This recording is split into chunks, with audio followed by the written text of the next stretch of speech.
Hi friends, we're still in the season of Easter. It goes all the way until Pentecost. And today we're talking again about events that happened to Jesus really near to the time of his resurrection. And so we're looking at the story of the road to Emmaus. Now in our family we have a painting that shows the moment when some of Jesus's disciples walking on the way to Emmaus, which was about 7 miles away from Jerusalem, encountered Jesus, but they didn't know it was him. And so they started talking with him. Let's walk and talk with them.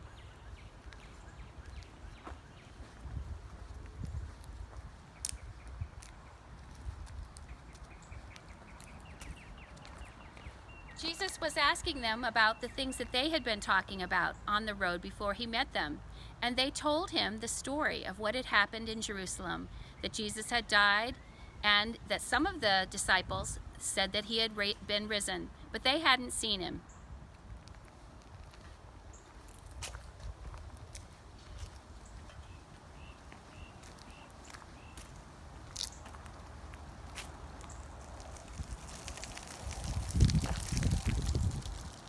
Remember, they didn't recognize him.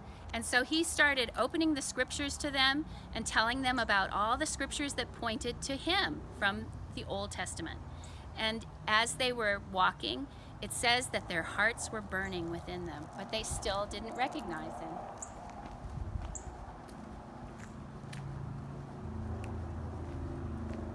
When it was later in the day, they were ready to turn in and eat something, and he looked like he was going to go on, and they invited him to come and eat something with them.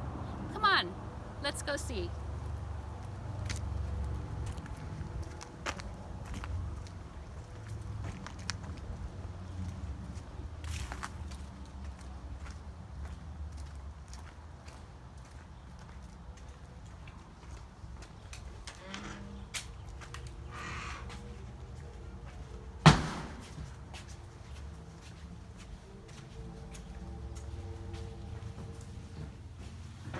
When they got into the house and started preparing the meal, they still didn't recognize Jesus.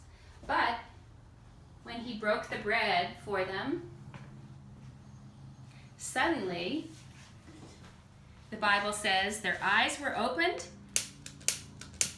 and they knew it was the Lord.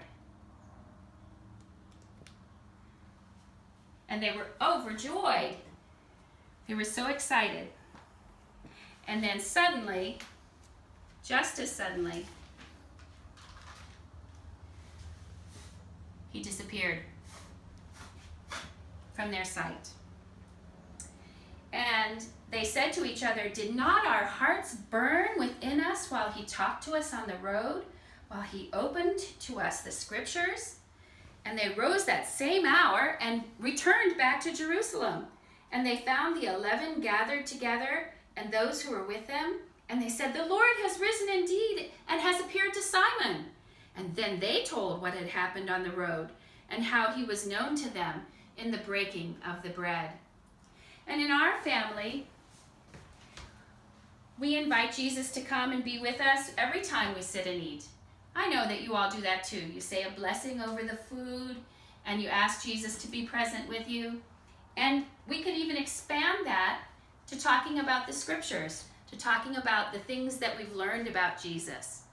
This is a great way to teach our children when we're sitting at a meal and sharing fellowship together. Or in a larger family gathering, this is where we have meals with our larger family, maybe Easter, Christmas, Thanksgiving, a birthday. But we also like to invite Jesus to be our host, to be with us in our conversation. And we share stories of things that he's done in our lives in the recent days. And we like to open the scriptures again and feed on the scriptures as well as our food. But it doesn't have to be in a formal setting like this.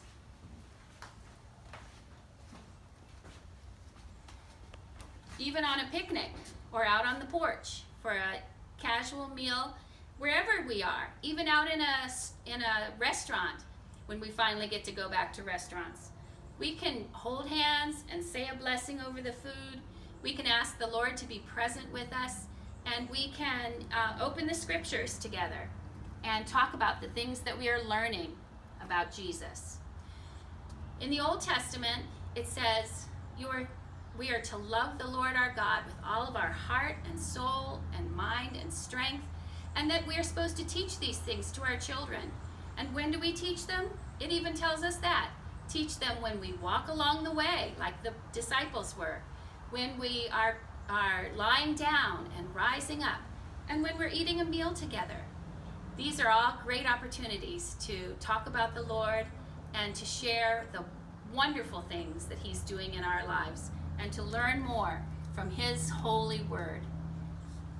Thanks for joining us. Bye-bye.